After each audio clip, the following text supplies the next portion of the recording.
നമസ്കാരം. റഷ്യക്കെതിരെ അമേരിക്ക നടപടി കടുപ്പിച്ചതോടെ വെട്ടിലായിരിക്കുകയാണ് ഇന്ത്യയും ചൈനയും. റഷ്യയുടെ ക്രൂഡ് ഓയിൽ നിർമ്മാതാക്കൾക്കും കപ്പൽ കമ്പനികൾക്കുമെതിരെയാണ് അമേരിക്ക പുതിയ ഉപരോധം ചുമത്തിയിരിക്കുന്നത്. ഗാസ്പ്രോം നെഫ്റ്റ്, സർഗത്ത് നെഫ്റ്റ് ഗ്യാസ് തുടങ്ങിയ എണ്ണ ഉൽപാദകർക്കും റഷ്യൻ എണ്ണ കയറ്റുമതി ചെയ്യുന്ന 183 കപ്പലുകൾക്കുമെതിരെയാണ് നടപടി. യുക്രൈൻ യുദ്ധത്തിൽ നിന്ന് പിന്തിരിയാൻ റഷ്യയെ പ്രേരിപ്പിക്കുന്നതിനാണ് അമേരിക്കയുടെ ഉപരോധം. റഷ്യയുടെ പ്രധാന വരുമാന മാർഗമാണ് ക്രൂഡ് ഓയിൽ കയറ്റുമതി. കൂടുതൽ വാങ്ങുന്നത് ഇന്ത്യയും ചൈനയുമാണ്. അമേരിക്കയുടെ പുതിയ നടപടിയിൽ വെട്ടിലായ ഇന്ത്യ മറ്റു വഴികൾ കണ്ടെത്താനുള്ള ശ്രമത്തിലാണ്. പശ്ചിമേഷ്യയിലെയും ലാറ്റിൻ അമേരിക്കയിലെയും ആഫ്രിക്കയിലെയും രാജ്യങ്ങൾക്കാകും ഇതിന്റെ നേട്ടം. റഷ്യയുടെ ക്രൂഡ് കയറ്റുമതി ഉപരോധത്തെ തുടർന്ന് തകിടം മറിഞ്ഞതോടെ ആഗോള വിപണിയിൽ എണ്ണവില കുത്തനെ വർദ്ധിച്ചു. ബ്രന്റ് ക്രൂഡ് ബാരലിന് $81 മുകളിലായി. മറ്റു ക്രൂഡുകളുടെ വിലയും വർദ്ധിച്ചിട്ടുണ്ട്. കഴിഞ്ഞ വർഷം റഷ്യയുടെ 530 മില്യൺ ബാരൽ ഓയിൽ കയറ്റുമതി ചെയ്ത 143 കപ്പലുകളും ഉപരോധ പട്ടികയിലുണ്ട്. റഷ്യയിൽ നിന്നുള്ള എണ്ണ വരവ് കുറഞ്ഞതോടെ ഇന്ത്യ ബദൽ മാർഗം നോക്കാൻ ആരംഭിച്ചു. മറ്റ് കപ്പലുകൾ ഉപയോഗിച്ച് എണ്ണ കയറ്റുമതി ചെയ്യാൻ റഷ്യ ശ്രമിച്ചേക്കുമെന്നാണ് വിവരം. അങ്ങനെ നോക്കിയാൽ ചരക്കു കടത്തു കൂലി വർദ്ധിക്കും. സ്വാഭാവികമായും വില കൂട്ടാൻ റഷ്യ ശ്രമിക്കുമെങ്കിലും ഉപരോധം കാരണം ഇത് സാധ്യമാകുകയില്ല.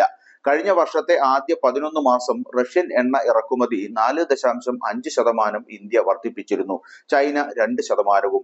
പുതിയ ഉപരോധത്തോടെ എല്ലാം തകിടം മറിഞ്ഞു. ട്രംപ് അധികാരത്തിലെത്തിയാൽ റഷ്യക്കെതിരെ ഉപരോധം പിൻവലിക്കുമോ എന്നതാണ് ഇനി അറിയേണ്ടത്.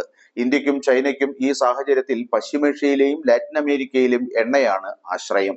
എന്നാൽ പശ്ചിമേഷ്യ, ആഫ്രിക്ക, ബ്രസീൽ എന്നിവിടങ്ങളിൽ നിന്നുള്ള എണ്ണയ്ക്ക് അടുത്തിടെ വില കൂടിയിട്ടുണ്ട്. ഇത് ഇന്ത്യക്ക് മറ്റൊരു തിരിച്ചടിയാണ്. റഷ്യയുടെ എണ്ണ വിപണിയിൽ കുറയുന്നു എന്ന് മനസ്സിലാക്കിയാണ് ഇവർ വില കൂട്ടിയത്.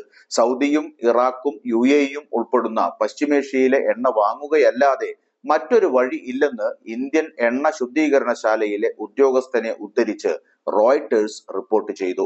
അമേരിക്കൻ എണ്ണയും വാങ്ങുമെന്നും അദ്ദേഹം പറഞ്ഞു. വെനസ്വേല, ഗയാന, നൈജീരിയ, ബ്രസീൽ തുടങ്ങിയ രാജ്യങ്ങളിൽ നിന്നെല്ലാം കൂടുതൽ എണ്ണ ഇറക്കുമതിക്ക് ഇന്ത്യ കരുനീക്കം നടത്തുന്നുണ്ട്. ഒരു കാലത്ത് ക്രൂഡ് ഓയിലിന് വേണ്ടി ഇന്ത്യ പ്രധാനമായും ആശ്രയിച്ച രാജ്യം സൗദി അറേബ്യ ആയിരുന്നു. പിന്നീടാണ് ഇറാഖ് വന്നത്. 2022 ശേഷം റഷ്യൻ എണ്ണയാണ് ഇന്ത്യ കൂടുതൽ വാങ്ങുന്നത്. Russia, Iraq, Saudi Arabia, UAE, Angola, America എന്നിങ്ങനെ പോകുന്നു ഇന്ത്യ കൂടുതൽ എണ്ണ വാങ്ങുന്ന രാജ്യങ്ങളുടെ പട്ടിക.